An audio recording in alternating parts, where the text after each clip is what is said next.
ఎన్నికలు వస్తున్నాయంటే చాలు మన లీడర్లకు ఎక్కలేని ప్రేమ ఉట్టుకొస్తుందిలా.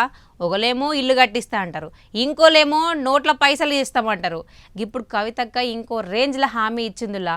ఒకప్పుడు తండ్రి పార్టీలు ఉన్నప్పుడు 3 ఎకరాల భూమి అని పెద్ద పెద్ద యాడ్లు ఇచ్చారు కదా. ఇప్పుడు ఆ పార్టీలకించి బయటకు వచ్చి ఒక కొత్త దుకాణం పెట్టి ఎకరం భూమి ఇస్తామంటారు. ఇంతకు ఏంది ఈ భూముల పంచాయతీ చూద్దాం పార్రి.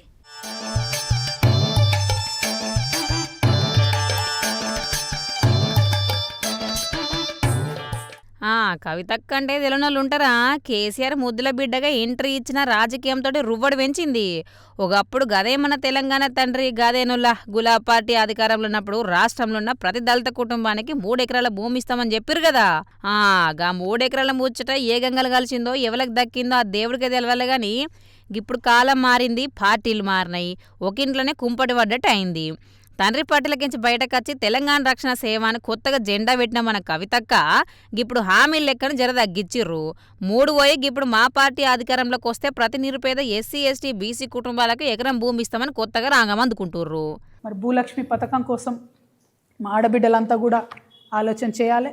మీ ఆడబిడ్డగా సమాజంలో గౌరవం సాధించాలంటే ప్రతి కుటుంబానికి కనీసపు ఆస్తి ఉండాలి, 1 ఎకరమన్న జాగు ఉండాలని బలంగా నమ్మే వ్యక్తిగా నేను ఈ పథకాన్ని ప్రవేశపెడతా ఉన్నా.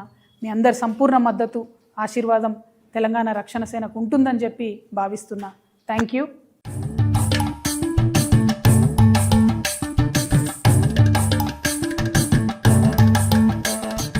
ఇక తండ్రి చాటు బిడ్డ లెక్క కాకుండా సొంతంగా లీడర్ కావాలని గిట్ల కొత్త పార్టీ పెట్టి రచ్చలేపుతురు అన్నట్టు.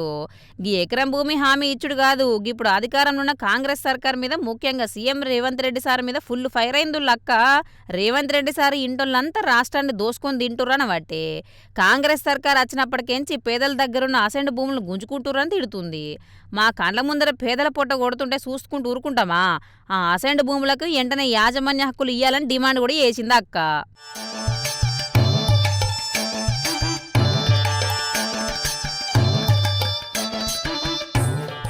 ఇక అసలైన మ్యాటర్కి వస్తే గీ లీడర్లు చెప్పే భూమి ఇస్తామనే ముచ్చట అసలు నమ్మొచ్చా? రాష్ట్రంలో ఆల్రెడీ భూముల రేట్లు ఆకాశాన్ని అంటుతున్నాయి. గిసొని టైంలో ప్రతి పేద కుటుంబానికి ఎకరం భూమి ఇయ్యాలంటే అసలు సర్కార్ల కాడ గంత భూమి ఉందా, లేకపోతే ఆకాశం పెంచి తెచ్చేవాడిని ఇస్తారా అని ముక్కును వేలేసుకోవట కొందరు జనాలు. ఇక లీడర్లు యాడ్లు ఇస్తే తినడానికి బుద్ధి ఉండాలన్నట్టు ఓట్ల కోసం గిట్లాంటి ఖతర్నాక్ హామీలు ఇస్తే నమ్మే రోజులు పోయినాయి. అధికారంలో లేనప్పుడు అది ఇస్తాం ఇది ఇస్తామని బిల్డప్లు ఇస్తారు, తీర కురిసెక్కినాక భూమి లేదు గీమి లేదని చేతులు ఎత్తేసడం కొత్త కాదు కదా కొందరికి. మరి కవిత మేడం ఇచ్చిన గీ ఎకరం హామీని జనాలు నమ్ముతారా, లేకపోతే తండ్రి పాత హామీ లెక్కన లైట్ తీసుకుంటారా అనేది చూడాలి.